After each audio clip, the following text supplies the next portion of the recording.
자, 이제 소단원 12 상대성을 잃어버린 아인슈타인 얘기를 해보도록 하겠습니다. 주 주제가 아인슈타인의 빛상자 얘기가 되겠고요. 이것도 굉장히 유명한 논쟁이 됩니다. 1930년 제6차 솔베이 회의입니다. 근데 그 제5차 솔베이 회의가 있은 후 이제 3년 뒤죠. 이때 아인슈타인이 이제 강력한 무기를 들고 오게 됩니다. 그래서 아인슈타인의 빛상자 혹은 광자상자라고도 불리는데 이게 얼마나 강력했냐면 이 표정을 보면 알 수 있는데요. 되게 보호가 바로 답을 못해요. 이제 요걸 아인슈타인이 질문했을 때, 그래서 아인슈타인은 이제 회심의 미소를 짓고 있죠. 이제 내가 이겼어. 그래서 회심의 미소를 짓고 있고, 보호는 약간 초조해하면서 막 이게 아인슈타인은 이게 어떻게 막 설명을 하려고 시도하는 이런 모습이에요. 표정이 딱 상반되죠. 예, 아인슈타인 이거 보호입니다. 보호가 지금 뒤에 약간 이제 한 방 먹은 거죠. 그래가지고 이제 안절부절 못하는 이런 상황이에요. 그래서 보호가 밤에 잠을 못 잡니다. 답을 못했거든. 잠을 못 자는데 새벽에 이제 아이디어를 얻어내요. 그래서 다음 날 이제 자신 있게, 이런 표정이 아니었겠죠. 자신 있는 표정으로 다시 회의장에 들어서서 다음날 얼굴이 반대로 네, 얼굴이 반대가 됩니다. 네, 다음 날. 그래서 아인슈타인이 최종적으로 이제 깨갱하게 되는 이런 상황이 되는데, 여기에 이제 무슨 내용인지 설명을 하도록 할게요. 아인슈타인이 가져온 광자상자를 이제 설명해 보도록 하겠습니다. 빛으로 가득한 상자를 생각해 보자라는 거예요. 이 상자 안에 광자가 가득 차 있어요. 광자가. 이거는 이제 보호가 실제로 그린 그림은 이거하고 유사하고요. 이걸 좀 더 강력하게 그린 게 이 그림입니다. 그래서 이게 좀 이해하기 쉬울 것 같아서 이거를 들고 왔어요. 이 상자의 벽에는 상자 내부의 시계에 연결된, 요 시계죠, 이게 시계에 연결된 기계 장치에 의해서 열고 닫히는 셔터, 여기 S라고 표현이 있습니다. 셔터와 구멍이 있습니다. 이 시계는 실험실에 있는 다른 시계하고 동기화되어 있어요. 똑같이 이제 흘러가는 거죠.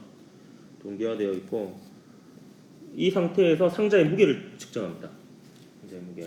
그래서 상자의 무게를 측정하니까 여기 용수철 저울을 달고 밑에 추를 달고 눈금을 만들어 놓은 거예요. 눈금을 읽으면 상자의 무게를 측정할 수 있겠죠. 그럼 상자의 무게를 측정한다는 거는 E는 MC 제곱이니까 이 질량을 재면 에너지를 알 수 있죠. 그러니까 광자를 포함한 총 에너지를 우리가 구할 수가 있는 겁니다.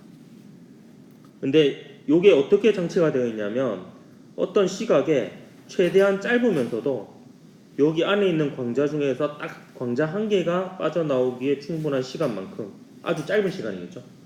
그 아주 짧은 시간만큼만 셔터가 열렸다 닫히게 세팅이 되어 있습니다. 광자 한 개만 딱 나올 시간, 아주 짧은 시간 동안에. 그 다음에 무게를 재요부터 다시. 광자가 하나 빠져나기 때문에 전체적인 에너지가 줄어들었겠죠. 그럼 무게가 줄어들 겁니다. 그러면 뭐 이게 계산 과정은 여기 안 나와 있는데요. 아주 광자가 한 개 나가는 정도의 시간이면 아주 짧은 시간이고요. 그 사이에 눈금을 읽으면 그 에너지의 변화를 정확하게 측정할 수 있으니까 불확정성 원리에서 말하는 그 부족한 정도보다는 더 정확한 값으로 그 무게와 시간, 그 무게를 잰 시간, 결국에 에너지와 시간을 동시에 그 불확정성 원리보다는 더 정확하게 측정을 할 수 있어서 에너지와 시간의 불확정성 원리가 깨진다. 그렇기 때문에 양자역학은 틀렸다. 왜냐하면 안 되는 거 하나만 제시해도 끝나는 거거든요. 모든 걸 설명해야 되니까. 근데 이거를 보호가 답을 못합니다. 처음에. 뭐지? 오류를 모르겠는데 뭐가 어디서 오류지? 다 그럴싸한데 맞는 것 같은데.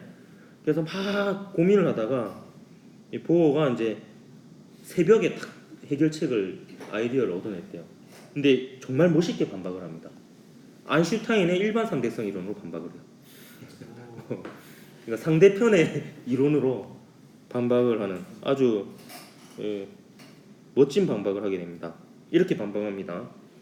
무게를 재기 위해 눈금을 읽으려면 빛을 쪼아줘야 된다는 거예요. 이게 이제 핵심. 왜냐하면 양자역학은 이렇게 세부적인 것까지 다 고려를 해야 돼요.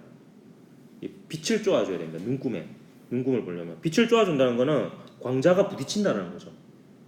그러니까 뭐 광자가 눈금에 탁 부딪혀가지고 우리 눈에 들어오면 눈금을 정확하게 읽으니까 에너지는 정확하게 알 수 있어요. 무게는 정확하게 잴 수 있다는 거죠. 근데 광자에 의해서 요 빗상자가 흔들리게 됩니다. 가속 운동을 하게 되죠. 그럼 가속 운동하는 좌표계는 일반 상대성 이론에 의해서 시간이 느리게 가게 됩니다. 시간의 흐름이 달라지는 거죠. 그러니까 실험실에 있는 시계와 그 빗상자에 있는 시계가 시간이 다르게 흘러가는데 그게 얼마나 다르게 흘러가는지를 확실하게 알 수가 없는 거죠. 광자가 어떻게 부딪히는지 모르니까. 그렇기 때문에 에너지를 정확하게 알기 위해서 광자를 쏘면 시간은 불확실해지는 거예요. 근데 이제 광자를 안 비추면은 무게를 못 재잖아. 에너지를 모르는데 대신에 그러면 시간은 정확해지는 거지. 상자가 안 흔들리니까 가속 운동을 안 하니까. 근데 책에는 그 중력이 달라지기 때문에 이런 식으로 표현을 하거든요. 근데 이건 뭐냐면 아인슈타인의 등가 원리에서 빗상자가 뭐 가속 운동하게 되는 경우에는 중력이 달라진다고 볼 수 있어요. 엘리베이터가 가속 운동하면 우리가 안에서 체중이 다르게 느껴지잖아. 그러니까 그런 의미에서 이제 그렇게 표현을 한 겁니다. 근데 제가 볼 때는 그냥 가속 운동으로 설명하는 게 더 맞는 것 같아요. 어차피 근데 그게 그겁니다. 등가 원리니까. 이 때문에 이제 그 무게를 정확하게 잴수록 상자의 위치는 불확실해지고 거기에 따라서 상자가 가속 운동하니까 일반 상대성 이론에 의해서 시간이 다르게 흐르므로 시간을 정확하게 알 수가 없다. 그렇기 때문에 그 에너지와 시간의 불확정성은 위배가 되지 않는다. 이렇게 하니까 아인슈타인이 뭐 반박할 수가 없는 거죠. 더더군다나 자신의 이론으로 이게 반박을 했는데 그래서 나중에 다음날 사진은 없는데 표정이 바뀌어 있겠죠. 바뀌어 있고 이제 아인슈타인이 최종적으로 이제 지게 됩니다. 전쟁에서 이게 1930년 일인데요. 이 이후에 이제 어떤 일들이 일어나게 되냐면 그 1933년에 그 나치가 선거에서 승리하게 됩니다. 이제 집권을 하게 되죠. 아인슈타인 독일에 있었거든요, 이때 당시에. 근데 이제 이렇게 되니까 많은 변화가 일어나게 돼요. 일단 막 아인슈타인의 이론이 뭔가 금지가 돼요, 독일에서는. 아인슈타인이 관련 책들이 막 분서경유처럼 막 불타고요. 그래서 아인슈타인이 막 살해 위협을 받고 뭐 이러니까 이제 독일을 떠나게 됩니다. 떠나면서 아인슈타인이 인터뷰에서 이런 말을 남겨요. 이게 이 인터뷰를 보면서 약간 좀 소름이 돋았는데 왜냐하면 지금의 상황과 유사하다는 생각이 들어가지고 뭔가 좀 섬뜩하다는 느낌이 들었습니다. 잠깐 읽어보면 그 선택을 할 수 있다면 나는 법 앞에서 모든 시민이 시민적 자유와 관용과 평등이 보장되는 나라에서 살고 싶습니다. 시민적 자유는 말과 글을 통해서 자신의 정치적 신념을 표현할 수 있는 자유를 뜻하고 무엇이든지 상관없이 다른 사람들의 신념을 존중할 수 있는 것을 뜻합니다. 현재 독일에는 그런 조건들이 존재하지 않습니다. 이렇게 얘기합니다. 근데 이게 지금 우리나라도 그렇고 미국도 그렇고 여러 나라들이 이거와 비슷한 상황이 다시 되어가지 않느냐라는 생각이 들어서 이게 뭔가 좀 문제가 있지 않느냐, 좀 사람들이 이런 것들을 재인식하고 잘못된 역사가 반복되지 않아야 될 텐데라는 염려가 좀 들고, 그래서 이제 그 나치의 유대인 박해와 이런 것들을 벗어나고자 이제 떠나게 되고요. 어디로 가냐면 미국으로 가게 됩니다. 그래서 프린스턴 고등연구원에 정착하게 되고 거기서 이제 돌아가실 때까지 계시면서 또 다른 대감격을 하나 하게 됩니다. 그 나중에 1935년에 그건 이제 내일 하게 될 거고요. 그리고 뭐 여담삼아 하나 더 얘기해주면 1933년에 노벨상 수상자들이 양자역학과 관련된 사람들이 수상을 해요. 이 해에 이제 하이젠베르크가 원래 1932년에 받게 되어 있었던 상을 연기되어서 이제 이때 받게 되고요. 그다음에 슈레딩거도 이때 받게 됩니다. 그러니까 되게 상징적이죠. 그 행렬역학과 파동역학의 탄생을 탄생시킨 두 물리학자가 이때 받게 되고요. 그 다음에 이제 행렬역학을 어쩌면 수학적으로 다듬어서 깔끔하게 이제 정리를 한 디렉이라는 물리학자도 받게 되는데, 근데 이 디렉이 좀 웃겨요. 디렉이 되게 말수가 좋고 조용한 성격이라고 했잖아요. 그래가지고 뭔가 관심 받고 이런 걸 되게 싫어했어. 그래서 디렉이 처음에는 이제 그 언론의 관심 때문에 이 노벨상 수상을 거부하려고 했어요. 주목받는 게 싫어가지고. 근데 옆에 이제 러더퍼드가 조언을 해줘요. 이 만약에 이거 거부하면은 신문에 더 크게 날 걸.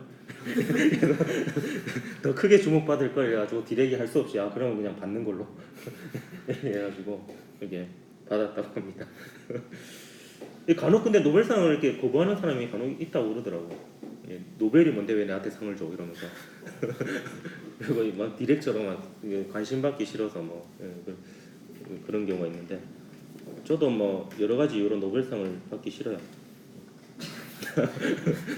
농담입니다. 조용히 살고 싶어서.